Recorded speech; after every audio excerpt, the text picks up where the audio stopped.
Dai tempi degli antichi avi romani, fin dalle cronache di Plinio il Vecchio, la zona di Abano, Montegrotto, Battaglia e dintorni delle cosiddette antiche acque patavine è da sempre sinonimo di turismo d'eccellenza. Un settore molto florido in anni passati in virtù dell'accoglienza alle terme di entusiasti ospiti d'Oltralpe dai paesi germanici che di questa terra apprezzano il paesaggio, l'ottima offerta enogastronomica, la splendida ricezione alberghiera, la tipica atmosfera di relax, unita ad un impareggiabile marchio di qualità made in Italy per lo shopping e l'intrattenimento culturale. Certo, ci sono le origini romane e quindi l'acqua termale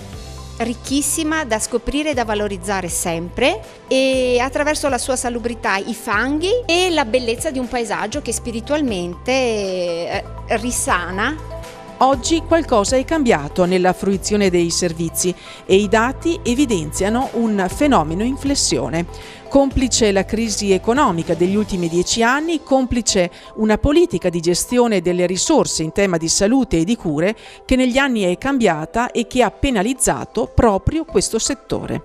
Il turismo oggi è cambiato completamente rispetto a soli pochi anni fa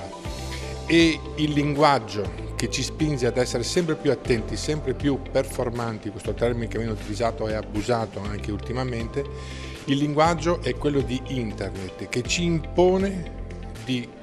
impegnarci sempre di più per affrontare queste sfide che oggi sono pericolose per alterare l'equilibrio di un intero territorio, di un'intera comunità, perché chi è proprietario dei dati, chi è a conoscenza dei dati, chi è a conoscenza di ciò che succede sul territorio può guardare al futuro con una certa tranquillità. Il progetto Intour, targato Icrea Banca e presentato al territorio e agli operatori socio-economici delle terme da Banca Patavina BCC, è una bella occasione di restyling organizzativo che poggia su presupposti culturali rinnovati, con un approccio metodologico nuovo. Il pacchetto si compone di un'offerta dedicata specialistica da parte di Icrea Banca Imprese, di un'offerta ampliata e migliorata e rafforzata dei sistemi di pagamento curati dai Icrea, quindi carte di credito, POS virtuali e non solo. L'apertura al marketplace di Ventis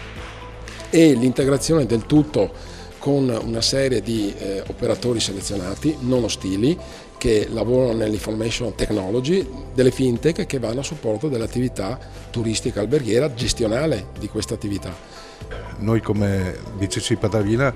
possiamo dare sicuramente delle risorse e certamente queste risorse, se sono ben impiegate verso l'esterno, potremo ottenere un po' di risultati importanti che, se beneficiano gli alberghi, poi ne beneficiano anche gli artigiani e i commercianti delle zone. Il progetto Intour può in qualche modo aiutare il territorio di Abano, dei Colli, a superare anche quei momenti di criticità o di minor smalto che sembra aver assunto in questo periodo? Le terme euganee devono riscoprire sì la loro antichità, la loro storia, però attraverso appunto l'innovazione, la tecnologia e anche i fondi economici per sostenerla, il progetto Intour può essere senza dubbio di stimolo anche a fare rete e sinergia che spesso nel territorio stenta magari a diventare concretezza.